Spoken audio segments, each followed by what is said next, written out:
말씀 갖고 마음의 생각을 분별하십시오. 이런 제목으로 같이 은혜를 나누겠습니다.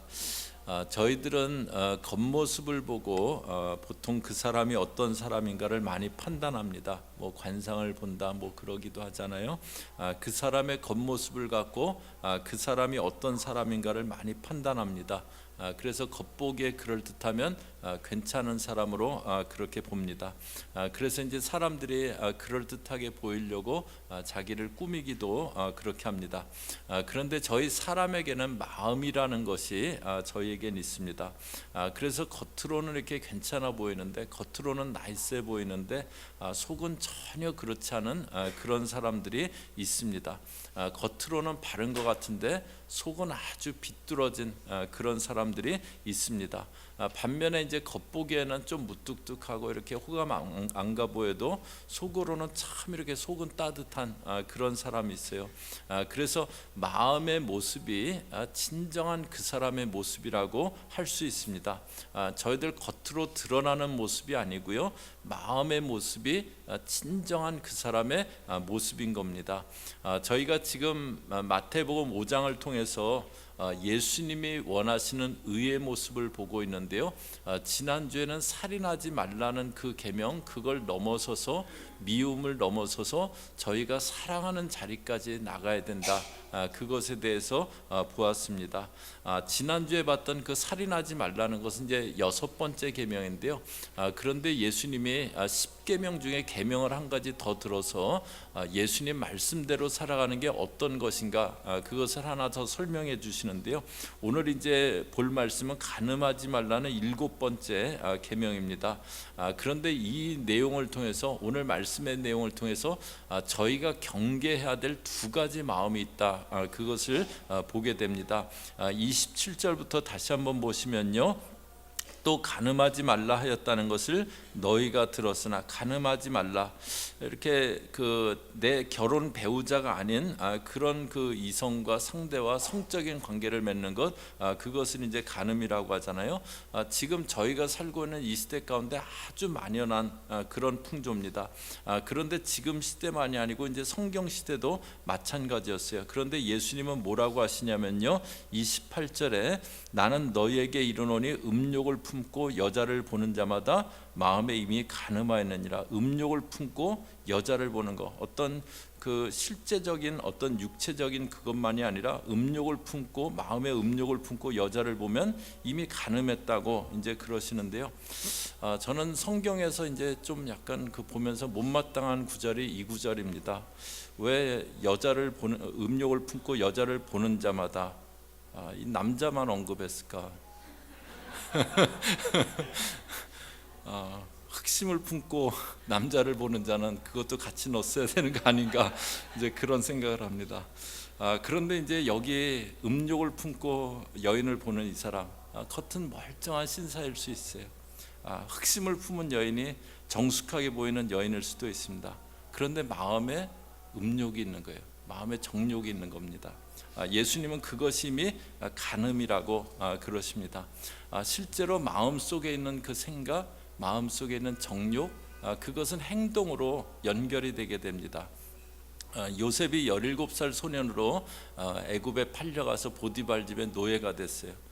그런데 이제 보디발 집에 28살까지 있었습니다. 나중에 2년간은 옥에 갇혀서 2년 뒤에 이제 30세 총리가 됐기 때문에 17살에 팔려가서 28살까지 보디발 집에 있는데요, 이제 그 처음에는 그냥 뭐 완전 그 노예였다가 가정 총무가 되고 그렇게 했는데, 뭐 그때가 한 20대 중반쯤 됐겠죠. 그때 요셉의 용모를 창세기는 이렇게 얘기합니다. 창세기 39장 6절에요. 주인이 그 모든 소유를 다 요셉의 손에 의탁하고 자기가 먹는 음식에는 간섭하지 아니했더라. 요셉은 용모가 빼어나고 아름다웠더라. 요셉을 뭐라고 얘기하냐면 용모가 빼어나고 아름다웠다고 그럽니다. 그런데 이제 그 집에 문제 여인이 하나 있는데 보디발 아내입니다. 그 보디발 아내가 어떻게 하냐면요, 창세기 39장 7절에 그 후에 그의 주인의 아내가 요셉에게 눈짓하다가 동침하기를 청하니, 보디발 아내가 요셉을 보면서 처음에는 그냥 노예 소년으로 봤는데요, 이게 집에 있는데 어느 날 보는데 그 잘생긴 청년인 것이 이렇게 눈에 띄기 시작한 거예요. 그러면서 마음속으로 여러 가지 이렇게 상상을 했을 겁니다. 그리고 동침하기를 청해요. 보디발 아내가 마음속에 이미 그런 그 상상을 시작할 때 간음이 시작된 겁니다. 그래서 예수님이 마음의 음욕을 품을 때 이미 간음한 거라고 그렇게 말씀하세요. 음욕이 저희들 마음 가운데 들어오지 못하게 경계해야 될, 정욕이 저희들 마음 가운데 들어오지 못하게 경계해야 될 그런 마음이라는 거죠. 그런데 저희가 그렇게 경계해야 될 그런 이유가 있습니다. 29절에 보시면요, 만일 내 오른눈이 너로 실족하게 하거든 떼어내버리라. 30절에 만일 내 오른손이 너로 실족하게 하거든 찍어내버리라. 굉장히 과격한 주문을 하세요. 눈이 실족하게 하면 빼버리고 손이 실족하게 하면 찍어버리라고 과격한 주문을 하세요. 그런데 이것은 이제 문자적으로 그렇게 하라는 것이 아니고 정말 그 정도의 마음 갖고 정욕과 싸우라고 그러시는 겁니다. 그 이유가 이제 두 구절에 공통적으로 나오는 표현이 있는데요. 29절 다시 보시면요, 오른 눈이 실족하게 하거든 빼어버리라. 내 백체 중 하나가 없어지고 온몸이 지옥에 던져지지 않는 것이 유익하며, 백체 중 몸의 100가지의 어떤 그런 부분 중에 하나가 없어지고 온몸이 지옥에 던져지지 않는 게 유익하다. 그런데 30절에 오른손이 실족하게 하거든 찍어내버리라. 백체 중 하나가 없어지고 온몸이 지옥에 던져지지 않는 것이 유익하니라. 간음죄는, 다시 말해서 간음죄는 지옥에 던져지는 죄다, 그렇게 말씀하십니다. 이 말씀에 설마 하는 마음도 들고 그렇게까지 하시려나 그런 마음도 듭니다. 그런데 계시록 21장 8절에 보시면요, 저희 앞에 보시면서 같이 읽습니다. 시작. 두려워하는 자들과 믿지 아니하는 자들과 흉악한 자들과 살인자들과 음행하는 자들과 점술가들과 우상 숭배자들과 거짓말하는 모든 자들은 불과 유황으로 타는 못에 던져지리니 이것이 둘째 사망이라. 여기 보면 불과 유황으로 타는 못에 던져지는 둘째 사망, 거기에 어떤 자들이 들어가는가? 두려워하는 자, 믿지 않는 자, 흉악한 자, 살인자, 그런데 음행하는 자, 그렇게 얘기합니다. 그런데 여기 이제 그 음행하는 자는 유혹에 흔들려서 어쩌다 그 육신의 범죄를 지은 그런 사람을 얘기하기보다는요, 하나님의 마음에 없는 사람이에요. 하나님의 마음에 없기 때문에 사람들을 음욕을 품고 바라보고 기회가 되면 육신의 죄를 저지르게 주저하지 않는, 그냥 그것에 대해서 별로 죄된 마음 없이 그냥 쉽게 육신의 죄를 저지르는, 하나님이 없기 때문에 그런 사람을 말합니다. 그런 사람들 불못에 들어간다 그래요.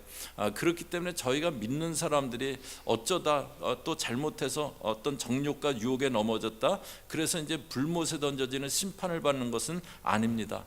그렇지만 저희가 육신으로 짓는 또 삶의 그 죄에는 심판이 있어요. 히브리서 13장 4절 보세요. 저희 또 앞에 보시면서 같이 읽습니다. 시작. 모든 사람은 결혼을 귀히 여기고 침소를 더럽히지 않게 하라. 음행하는 자들과 간음하는 자들을 하나님이 심판하시리라. 여기 이제 그 히브리서는 믿는 그 성도들에게 주시는 말씀이거든요. 그 성도들에게 뭐라고 하시냐면 결혼을 귀히 여기고 침소를 더럽히지 말라고, 음행하고 간음하는 자들은 심판하시리라고 그렇게 말씀하세요. 다윗이 밧세바하고 범죄를 했는데요, 거기에 대해서 하나님이 주시는 징계가 있습니다. 사무엘하 12장 10절에 보면 이제 내가 나를 업신여기고 햇사람 우리아의 아내를 빼앗아, 이 밧세바는 우리아라는 사람의 아내예요. 그런데 다윗이 빼앗아 네 아내로 삼았은즉 칼이 내 집에서 영원토록 떠나지 아니하리라. 칼이 떠나지 않으리라고 그렇게 말씀하시는데요, 실제로 사무엘하 11장에서 밧세바하고의 그런 그 범죄가 나오고요, 12장에 하나님이 이 말씀을 하시고, 그런데 13장부터 시작해서 압살롬의 난이 일어납니다. 아들인 압살롬이 아버지 다윗을 대항해서 반란을 일으킨 거예요. 그래서 피난을 가는, 젊은 시절 광야를 쫓겨다닐 때 하는 또 다른 엄청난 고통의 시간을 다윗이 겪게 됩니다. 죄가 있으면은 거기에는 하나님이 반드시 거기에 대해서 심판하시는 것이 있다는 거예요. 그런데 저희가 이제 아는 시편 1편은요, 복 있는 사람을 말씀해 주시거든요. 시편 1편 1절에 복 있는 사람은 악인의 꾀를 따르지 아니하며 죄인의 길에 서지 아니하며, 복 있는 사람은 악인의 유혹이나 악인이 베푸는 어떤 그런 꾀, 그걸 따라가지 않고 또 죄인의 길에 서지 않는다 그래요. 2절에 보시면요, 여호와의 율법을 즐거워하여 그의 율법을 주야로 묵상하는도다. 율법을 즐거워하고 주야로 묵상한대요. 묵상은 마음에 담았고 이제 그것대로 삶을 살아가려고 하는 것, 그것을 말하는데요. 그 사람은 어떻게 된다고 하느냐? 시편 1편 3절이요. 저희 앞에 보시면서 같이 읽습니다. 시작. 그는 시냇가에 심은 나무가 철을 따라 혈매를 맺으며 그 잎사귀가 마르지 아니한 같으니 그가 하는 모든 일이 다 형통하리로다. 죄인의 길에 서지 않아요. 그 삶이 죄인의 길에 설지 않고 주의 뜻을 따라서 살려고 하는 그 사람은요, 시냇가에 심은 나무와 같이 된대요. 그런데 시냇가에 심은 나무의 특징은 뭐냐면 철을 따라 열매를 맺는다고. 철을 따라 열매를 맺고 하는 모든 일이 다 형통하리라고 그렇게 얘기합니다. 저는 오늘 3부 예배 드리는 믿음의 식구들, 이런 은혜가 있기를 주의 이름으로 축복합니다. 시절을 쫓아 과지를 맺고 하는 모든 일이 형통하게 되어지고, 그런데 그걸 뒤집어서 생각해 보면은요, 죄는 저희 삶에 열매가 없게 하는 거예요. 복 있는 삶이 되지 않게 하는 겁니다. 저희가 삶 가운데 시절을 쫓아 과실을 맺고 열매가 많이 번성하는 그런 삶이 있고, 또 반면에 아주 열매가 없이 황무하고 노력은 많이 하는데 열매가 맺히지 않은 그런 그 삶이 있어요. 그런데 죄가 있는 그 삶이요, 열매가 많고 형통하게 그렇게 절대 되지 않습니다. 그 삶 가운데 하나님이 기뻐하시지 않는 죄의 모습이 있는데 그 사람이 계속 잘 되어지고 절대 그렇게 되지 않습니다. 저희들 하나님 앞에 하나님이 기뻐하시지 않는 그 모습이 있을 때 하나님은 그것에 대해서 믿는 사람이 그럴 때 심판하신다 그랬어요. 거기에 대해서 어떤 징계하시고 또 그 길에서 돌아서게 하시려고 징계하시는 그런 것이 있습니다. 그래서 예수님이 눈을 빼버리고 손을 찍어버리는 마음으로 육신의 죄를 대하라고 그렇게 말씀하세요.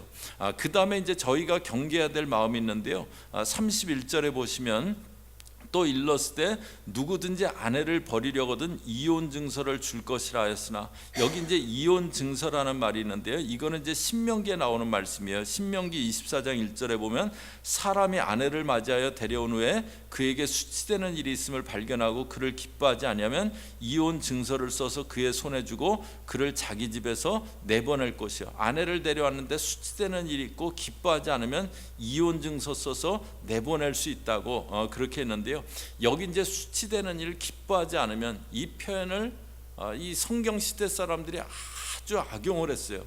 남용을 해갖고 그냥 이혼 증서를 써주고 아내를 버릴 수가 있었습니다. 내가 기뻐하지 않으면 그냥 이렇게 뭐 아내를 버릴 수 있다고 이제 그렇게 해석을 한 거예요. 그래서 뭐 음식 잘못한다고 이혼당하기도 했답니다. 어떤 여인을 보는데 아내보다 더 마음에 들어요. 그러면 아내를 기뻐하지 않는다고 이혼 증서를 써서 아내를 버리고 했대요. 이런 일이 예수님 당시에 만연한 그런 일이었어요. 바리새인들 랍비들은 가늠만 안 하면 된다고 그렇게 생각했어요. 이혼 증서 써서 이렇게 아내를 내버리면 그거는 절차적으로 아무 문제 없다고 그렇게 했어요. 예수님이 그거에 대해서 말씀하시는 거예요. 외적인 간음이 없었으면 아무 문제 없는 거냐고. 이혼 증서 써주고 절차적으로 문제가 없으면 정말 문제가 없는 거냐고. 자기 좋자고 다른 사람을 희생시키는 그런 일 하는 것, 그것이 과연 옳은 일이냐고 그렇게 말씀하십니다. 자기 좋자고. 이 당시 그래서 말라기서에 보면, 구약 마지막 말라기서에 보면 탄식과 눈물로 여호와의 제단이 가려진다고. 이렇게 사람을 마음을 정말 힘들게 하는 그런 일이 많이 있었기 때문에, 여인들이 많이 고통당했기 때문에 탄식과 눈물로 제단이 가려졌다고 그러는데요, 이렇게 자기 좋자고 다른 사람 희생시키는 거, 그게 이기심이잖아요. 이기심이 저희가 아주 경계해야 될 그런 마음이에요. 그런데 이기심이 있을 때 생기는 일이 있습니다.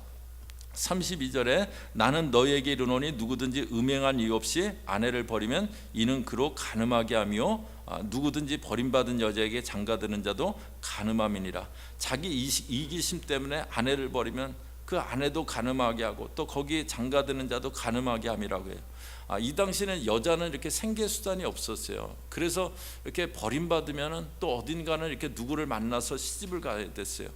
그러니까 이렇게 간음하게 만드는 거고, 또 그 상황에서 버림받은 마음, 그것은 얼마나 비참하고 아프겠습니까? 요새 이제 한 번 사는 인생 자기를 위해서 살아라, 뭐 그런 말을 많이 합니다. 물론 이제 저희들 주신 삶을 존귀하게 여기고 저희 삶을 이렇게 잘 누려가야 됩니다.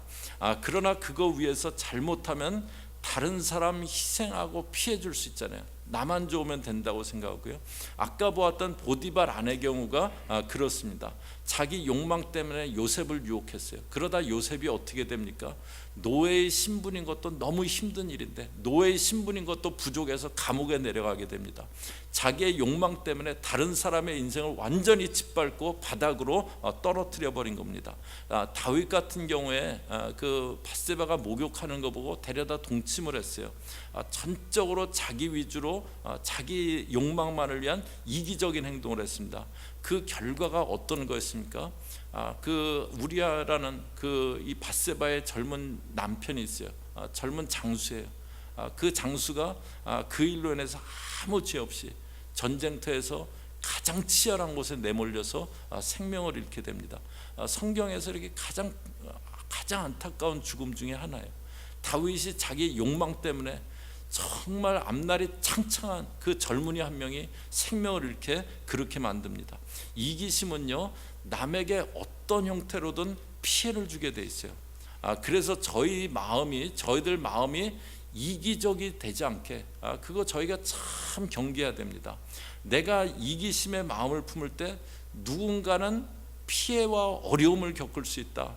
그거 꼭 생각해야 돼요. 그러기 위해서 저희가 예수님의 삶의 모습에 대해서 생각해야 돼요. 예수님이 한 알의 밀알이 땅에 떨어져 죽지 않으면 한 알 그대로 있고 죽으면 많은 열매를 맺는다고 말씀하셨어요.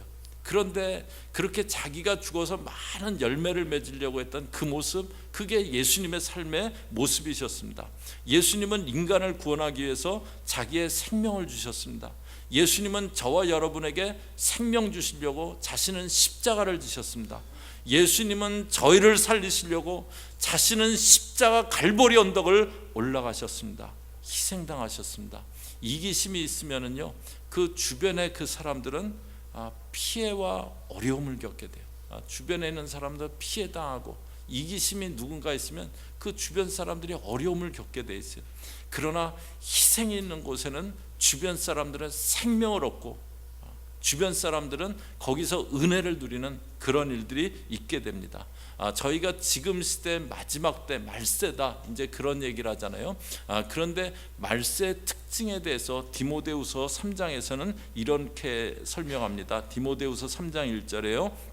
너는 이것을 알라, 말세에 고통하는 때가 이르러 사람들이 2절에 보시면요, 사람들이 자기를 사랑하며, 말세가 이럴 때 첫 번째 특징이 뭐냐면 사람들이 자기를 사랑한대요. 다시 말해서 이기적인 거예요. 나만 사랑하고 나를 위해서만 살아가고 그런 거예요. 그리고 이제 맨 마지막에 나오는 말세의 특징이 있습니다. 디모데후서 3장 4절 보시면요, 저희 같이 읽습니다. 시작. 배신하며 조급하며 자만하며 쾌락을 사랑하기를 하나님 사랑하는 것보다 더하며. 여기에 말세가 되면 마지막 특징이 뭐냐면 쾌락을 사랑한대요. 첫 번째 특징은 자기를 사랑하고, 마지막 특징은 쾌락을 사랑하고. 자기를 사랑하는 것 이기적이고, 쾌락을 사랑하는 것 정욕적이고, 이게 말세의 두 가지 큰 특징입니다. 저희가 보는 거잖아요. 이기적이고 정욕적이고, 이게 말세의 두 가지 큰 특징이에요. 사단은 그런 삶을 살라고 저희들을 부추깁니다. 너 자신을 위해서 살고 육신의 쾌락을 구하면서 그렇게 살아가라고 합니다. 저희가 저희 자신도 모르게 그런 마음이 저희들 가운데 들어와 있을 수 있습니다. 오늘 나는 내 마음에는 어떤 생각, 어떤 마음이 차 있는가 한번 돌아보시기 바랍니다. 겉으로는 멀쩡해 보이지만 마음에는 정욕과 이기심으로 가득한 그런 마음 아닌가 보시기 바랍니다. 예수님은 음욕을 품고 바라보는 사람 간음했다고 하세요. 자기 이기심 갖고 다른 사람에게는 큰 고통을 가하는 삶이 있다고 말씀하세요. 사단은 그것과 상관없이 너 자신 위해서 살라고, 쾌락을 위해서 살라고 부추깁니다. 그렇기 때문에 저희 믿는 사람들은요, 정말 눈이 범죄하면 빼버리고 손이 범죄하면 버리고 그 마음 갖고 경건을 추구해야 됩니다. 저희 믿는 사람들은 사단은 쾌락을 추구하고 너 자신을 위해서 살라고 하는데요, 저희 믿는 사람들은 그러기 때문에 더욱더 경건을 구하려고 힘써야 될 줄로 믿습니다. 예수님 닮은 그 마음으로 이기심 없이 그렇게 살아가려고 힘써야 됩니다. 저와 여러분 그냥 외적으로 가늠하지 않았다, 그걸 넘어서서 저희 마음까지도 정말 경건을 구하는 그런 삶, 또 나만 위하는 그 이기심, 그것을 넘어가는 그런 삶 되는 저와 여러분 되시기를 주의 이름으로 축복합니다. 같이 기도하겠습니다.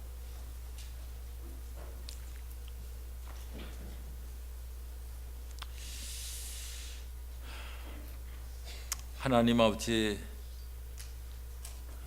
정욕적이고 이기적인 그런 시대의 모습 가운데 예수님이 하시는 그 말씀을 보았습니다. 하나님 아버지, 사단은 저희들에게 육신을 위해 살고 자신을 위해 살라고 부추기지만, 하나님 아버지, 저희들은 정말 예수님을 마음에 모시고 경건을 구하며 이제 하늘에 미랄되었던 그 예수님의 삶의 모습을 따라가는 그런 주의 사람들 되어질 수 있게 인도하여 주옵소서. 그래서 나의 욕망과 나의 이기심 때문에 내 주변 사람들이 고통당하고 피해 입는 그런 삶이 아니라 나의 그런 경건과 나의 그 섬김을 통해서 주변에 생명이 흘러가는 그런 삶 되어질 수 있게 인도하여 주옵소서. 예수님의 이름으로 기도 올리옵나이다. 아멘.